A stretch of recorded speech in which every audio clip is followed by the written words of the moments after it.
morning, students. Welcome back to the chemistry class. I hope you all are fine and enjoyed the holidays. And hope something you experienced this summer break got you thinking about chemistry. Your chemistry classes will help you explore all the amazing things around us. So today, let's start with a new chapter. That is chapter 3 in the book Water. Let's quickly recall few basic points on water. The chemical formula for water is H2O. It means in one molecule, 2 hydrogen atoms are there and 1 oxygen atom is there. Okay. What is the chemical name of water? As we can see, there are 2 hydrogen atoms and 1 oxygen atom. The name will be dihydrogen oxide. Dihydrogen oxide. Calculate the molecular mass of water. This is 1 molecule of water. So what is the mass of this molecule? 2 hydrogen atoms. So the atomic mass of 1 atom is 1. So 1 into 2. As we can see, there are 2 hydrogen atoms. So 1 will be multiplied by 2 plus. How many oxygen atoms? 1 oxygen atom. Atomic mass of oxygen is 16. So I'll add 16 to it. So what's the total? 18, and the unit is AMU, atomic mass unit. So the molecular mass of water is 18 AMU. Now let us understand the structure of water molecule and the bond present in the water molecule. In water molecule, 2 different types of the atoms are present, hydrogen and oxygen. So hydrogen atomic number is 1. Its electronic configuration will be 1. Oxygen atomic number is 8. So the electron configuration, the electron distribution in the various orbitals will be 2, 6. Okay, children? Both of these atoms, they don't have stable electronic configuration.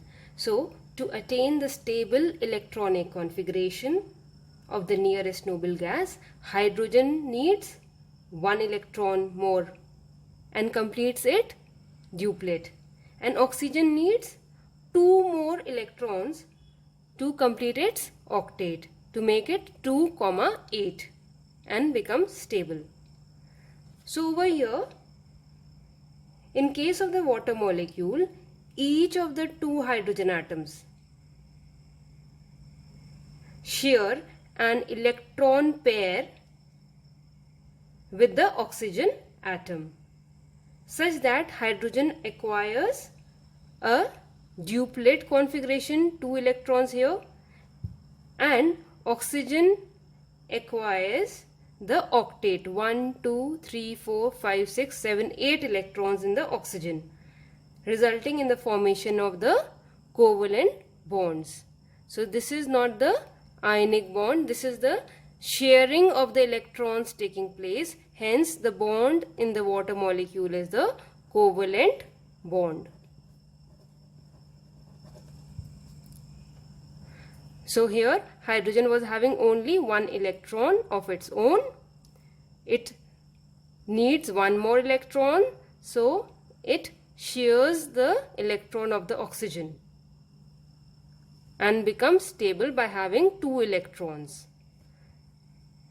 Similar with this hydrogen atom. It has only 1 electron of its own and it wants 1 more electron to complete its duplet. Hence, it takes 1 electron from the oxygen by sharing. Now, oxygen will have 1, 2, 3, 4, 5, 6, 7, 8 electrons and become stable. This type of bonding is covalent bonding or sharing of the electrons. Okay, now this is another structure of the water molecule. This is known as a bent V-shaped structure of the water molecule. 2 hydrogen atoms and 1 oxygen atom is there. Now we will understand the occurrence of water. Water occurs in the free state as well as the combined state. In the free state as solid, liquid and gas. Solid, example, ice, snow, frost, etc. Liquid as rainwater, seawater, well water, lake water, etc. Gaseous state, water vapor, mist, fog, etc. Now in combined state, it occurs in all living matter. All living matter, that is plants and animals, contain water. 70% of our body weight is water only. And water is present in hydrated salts as well. And such type of the salts are having water of crystallization because of this water. Okay, example, copper sulfate pentahydrate. Now this salt, copper sulfate salt, is having water of crystallization, 5 molecules of water, right? Similarly, you have MgCl2.6H2O. Okay, we have another one as MgCl2, magnesium chloride hexahydrate. Okay, hexa 6 means hexahydrate, magnesium chloride hexahydrate. So these salts also, they have water combined in them. Okay, let us talk about the impurities in water. Natural water is impure and it usually contains 3 kinds of impurities. Okay, first is suspended impurities, second bacterial impurities, third dissolved impurities. To remove the suspended impurities, we can filter the water. Suspended impurities are those impurities which are not visible to the naked eyes. But these impurities can be removed by the process of filtration. So we can filter the water. Next is bacterial impurities. These also cannot be seen by the naked eyes. We can't see the bacteria, we can't see the germs by the naked eyes, but can be removed by the use of few chemicals which are termed as germicides. Chemicals which are used to kill germs, such as chlorine. We can use chlorine to purify the water, or by use of ultraviolet rays, UV rays also you can use. Third category is dissolved impurities. These impurities can be removed by distillation process. So, natural water has to be purified by filtration, distillation, or by adding calculated amount of chlorine, or you can say by adding limited amount of chlorine to it. Okay, children? Now let us understand few basic things about water.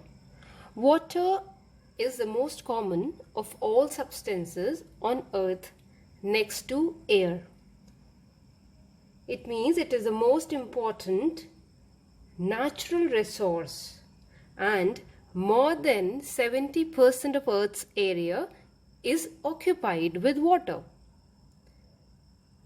And just 2.5% of this 70% makes up the world's supply of fresh water, including the frozen water in polar ice caps and glaciers. Now, water is existing in all the three states, as solid, as liquid, and as gas. Solid, example ice, liquid as water, and gas as water vapor. Water makes nearly 70% of our body weight, and water is very essential for all living things, including plants, animals, and humans. Water is a universal solvent. Now, children, what do you understand by universal solvent? It means water dissolves almost every substance to some extent. Water has the ability to dissolve wide range of substances. That's why water is known as a universal solvent. The ability of water to form solution is responsible for all the life processes occurring in nature and sustenance of life on earth. So, students, the substances which are apparently insoluble in water actually dissolve in it, but in traces, in very small amounts. Even when we put water in a glass or beaker, an extremely small amount of glass dissolves in it. It is for this reason that when distilled water or pure water is kept in a sealed bottle for a very long time, it leaves fine prints or designs on the surface of the glass. Students, now we will study the physical properties of water. Here are the physical properties: nature, boiling point, freezing point of water or melting point of ice, density of water, anomalous expansion of water, latent heat of fusion of ice, latent heat of vaporization of water, and specific heat capacity. So, the first property is nature of water. Now, if you talk about the color of water, pure water is colorless. It's transparent and clear liquid. Odor, pure water is odorless. It doesn't have any smell. Okay. Taste, pure water is tasteless or has a flat taste. Now, taste of water is due to the gases and solid dissolved in it and impurities present in water. Now, second physical property of water is boiling point of water. Pure water boils at 100 degrees Celsius at 1 atmospheric pressure, or you can say at 760 millimeter Hg of pressure. Pure water boils at 100 degrees Celsius. Now, this boiling point gets affected by pressure as well as the impurities present in water. Okay. And what is boiling point of liquid? It is the temperature when the vapor pressure of the liquid equals the atmospheric pressure. Okay. Atmospheric pressure means the pressure exerted by the gases, okay, present in the air. Boiling point of liquid is the temperature when the vapor pressure of this liquid equals the atmospheric pressure. So, we can say when the pressure increases, boiling point will also going to increase, right? Pressure increases, boiling point also increases. Now, if the pressure decreases, then boiling point also decreases. Presence of dissolved salts or presence of the dissolved impurities in the water will going to raise the boiling point. If impurities are present in water, then the boiling point rises. Okay, children? So we have understood the greater the pressure, the higher the boiling point. On this principle, pressure cooker is working.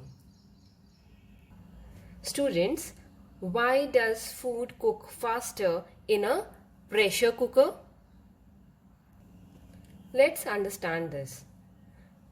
Pressure cooker has a limited space inside and it is sealed from all the sides except valve, which is used to release excess pressure. When heat is supplied to the pressure cooker, it first increases the temperature of water. When water reaches 100 degrees Celsius, water starts boiling and it converts to steam. And steam starts filling up the space inside the pressure cooker. Now this steam starts putting pressure inside. Thus, heat in the pressure cooker builds up faster under steam pressure and maintains this temperature better. So, cooking time is reduced. The increased steam pressure inside the pressure cooker increases the boiling point of water above 100 degrees Celsius. So, more cooking is done before the water actually starts to boil off. Higher boiling temperature of water means higher transfer of the heat to the food kept in it. So, ultimately, food is cooked faster. Thus, we can say pressure cooker works on this principle. Increase in pressure raises the boiling point. Okay, students? Let's understand the second point, that is decrease in pressure lowers the boiling point. The question over here is why cooking is difficult on hills.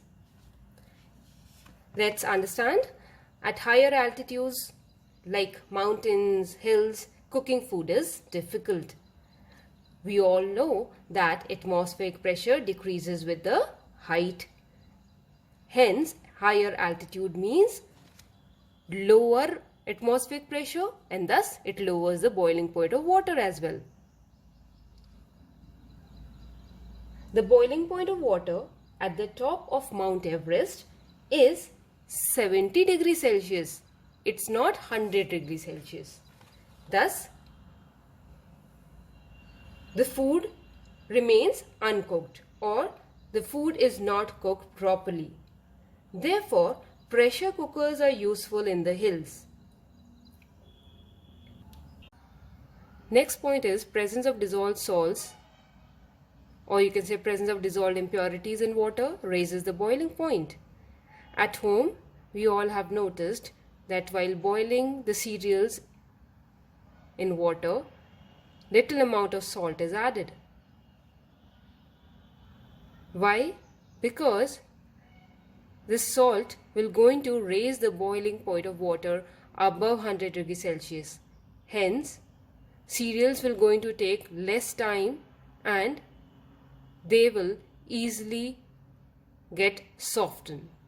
Okay? Let's start with the third physical property, that is freezing point of water or melting point of ice. Now let's define the freezing point of water. Freezing point of pure water is 0 degrees Celsius at 1 atmospheric pressure, or you can say 760 millimeter of mercury pressure. Okay? Freezing point, just as the boiling point, they are also affected by the pressure as well as the impurities present in the water. First is when there is increase in the pressure, it lowers the freezing point of water. Example, ice skating is based on this principle only. Now what happens during ice skating? In gliding across the ice, the skater's body exerts pressure on the skates. Thus, a lot of pressure of the skates lowers the melting temperature of the top layer of the ice, causing the ice to melt. The skates then glides on the thin layer of water, which again freezes as soon as the skaters passes. Okay? The next point is presence of the soluble salts in water lowers the freezing point, or you can say presence of impurities in water lowers the freezing point of water. Let's understand the example. To melt snow on roads, sodium chloride is sprayed on the roads of the hilly areas. By doing so, this lowers the melting point of ice and road is cleared of snow. Okay, children? Next physical property is density. We say the density is mass per unit volume. So density of water is maximum at 4 degree Celsius, which is 1 gram per cubic centimeter. So at 4 degree Celsius, water is having maximum density and minimum volume. Why? Because density is inversely proportional to the volume. So maximum density and minimum volume at 4 degree Celsius. Students, we all know that all matter expands on heating and contracts on cooling.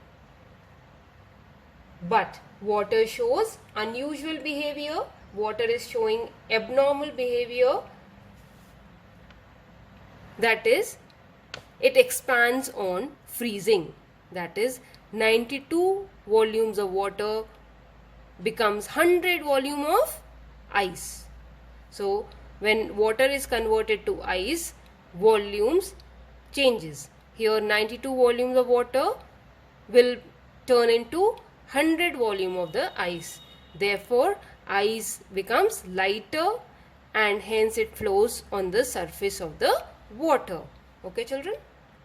Let us start with the next physical property, that is anomalous expansion of water. Anomalous means unusual, okay, or abnormal behavior of water. Okay, students, as we all know, matter expands on heating and contracts on cooling. So this is law of expansion and law of contraction, right? However, water shows unusual behavior or abnormal behavior when heated or cooled between 0 degree Celsius to 4 degree Celsius. This abnormal behavior of water is in between 0 degree Celsius to 4 degree Celsius. It means water does not obey the law of expansion and law of contraction between 0 degree Celsius to 4 degree Celsius. Let's understand more. When cooled, water first contracts in volume, as do other liquids. But this happens till 4 degree Celsius. Thus, at the 4 degree Celsius, it has maximum density and minimum volume. Okay. Now, below 4 degrees Celsius, 3 degrees Celsius, 2 degrees Celsius, 1 degree Celsius and 0 degree Celsius, it starts expanding. Water expands on cooling. Okay. And it reaches till 0 degree Celsius, the point where water freezes to ice. Now, if we are increasing the temperature from 0 degrees Celsius to 4 degrees Celsius, if we are increasing the temperature, then when this ice is heated, it contracts instead of expanding. The contraction takes place up to 4 degrees Celsius only. Hence, 4 degrees Celsius water having maximum density and minimum volume. The property of the anomalous expansion of water helps aquatic animals, aquatic plants to exist in the colder regions of the world even when water is frozen on the surface. It means it protects the life of plants and animals living underwater during extreme cold. Fishes can live happily in denser water at 4 degrees Celsius by staying at the bottom of the pond even when it has frozen to an appreciable depth. When water at the bottom of the ponds and lakes freezes into ice at 0 degrees Celsius or below, then the ice becomes lighter. Why it becomes lighter? Because it has less density, and hence ice floats on water. Water forms the lower layer of the ponds and the lakes in which the fish and the other organisms can survive. Thus, upper layer of the ice acts like an insulator and protect the fish and the animals from further cold. Children, I hope you have understood this anomalous expansion of water. Understand the next physical property, that is latent heat of fusion of ice. What do you understand by fusion? Fusion is melting. Okay? Fusion is melting. So, when the solid is melted to liquid, the amount of the heat which is required, that is known as latent heat of fusion. Okay? Now, example is ice converts to water. Now, when ice converts to water, the amount of the heat energy required by the ice is known as latent heat of fusion of ice. Okay?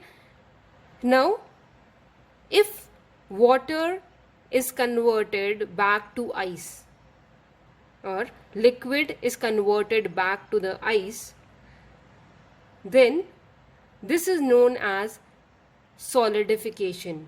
Liquid changes to the solid.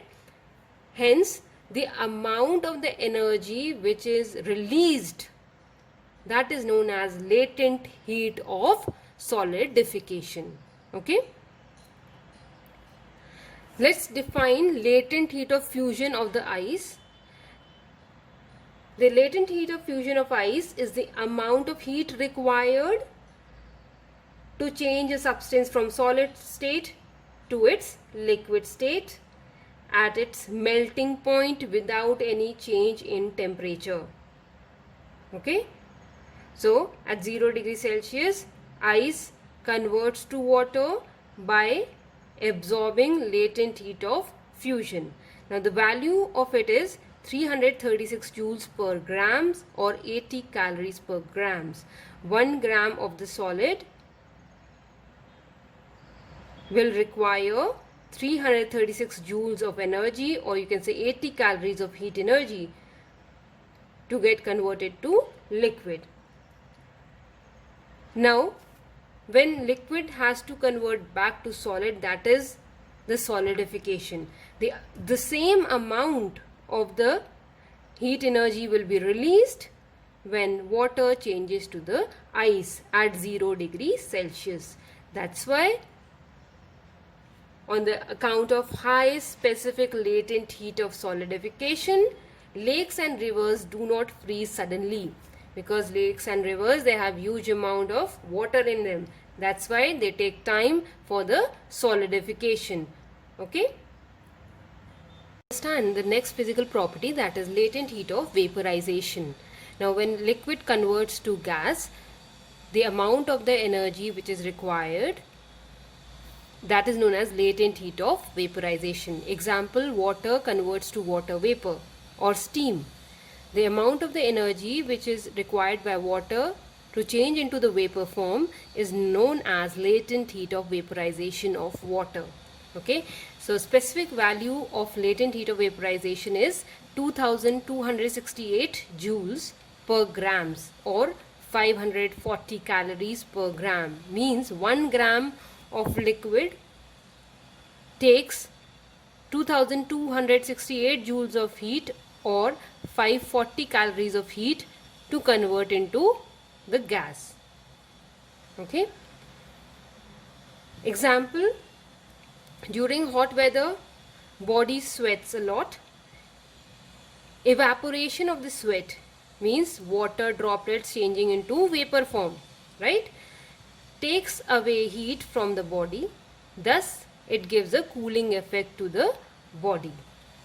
Okay. So 1 gram of water takes 2268 joules of heat from our body. And while sweating, lot of water droplets come, and thus it helps to release lot of heat from the body, thus giving us a cooling effect. Now let's see here, the gas when converts to liquid means what is going on? Condensation is happening. Gas converts to liquid.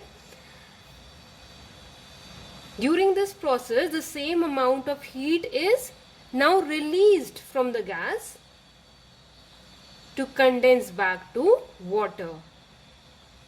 Okay. So it is on the count of high specific latent heat of condensation, vapors changing into the liquid form. Steam causes more serious burns than water at 100 degrees Celsius due to the phenomena of latent heat of condensation. Is it clear? Another example is of the torrential rains. Torrential rains cause lot of damage, lot of destruction, landslides, powerful storms and heavy rainfall. Why? Because of the release of huge amount of latent heat of condensation. Let us start with the new property, specific heat capacity. Specific heat capacity of water. It has been found that when 1 gram of water heated through 1 degree Celsius, it always absorbs a fixed amount of energy. And that fixed amount of energy is 1 calorie, or you can say 4.2 joules of energy. So specific heat capacity, it is the fixed amount of heat absorbed by 1 gram of water when heated through 1 degree Celsius. Now because of this huge specific heat capacity, that is 4.2 joules or 1 calorie, water is used as coolant in motor car radiators. So when car is moving, water in the radiators absorb the heat from the car parts, and hence water doesn't allow car to get heated up. So in the desert coolers, the water which is present absorbs the heat from the surroundings and make the surroundings cooler. Next is, without large water bodies such as oceans and seas, as well as large inland lakes, the temperature of the earth would have been exceedingly high. Such water bodies on earth help to modify the climate. Land and sea breeze play a very important role in moderating the temperature of a place because of the presence of water.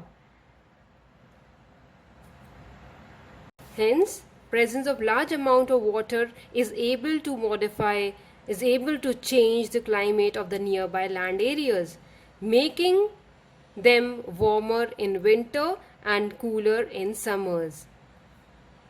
This is due to the high specific heat capacity of water. Okay, children? Water, as we all know, it is a universal solvent because it possesses the ability to dissolve something of everything. Hence, it is known as universal solvent. The substances which are dissolving in water, they form solutions which are known as water solutions or the aqueous solutions. Okay. So why water is considered to be universal solvent? Because it has one very important property, that is high dielectric constant property. Okay. What is dielectric constant? It is a property which reduces the force of attraction between the existing ions and separates those ions by weakening the force of attraction between those ions and hence dissolving the substance. Okay, so water has high dielectric constant,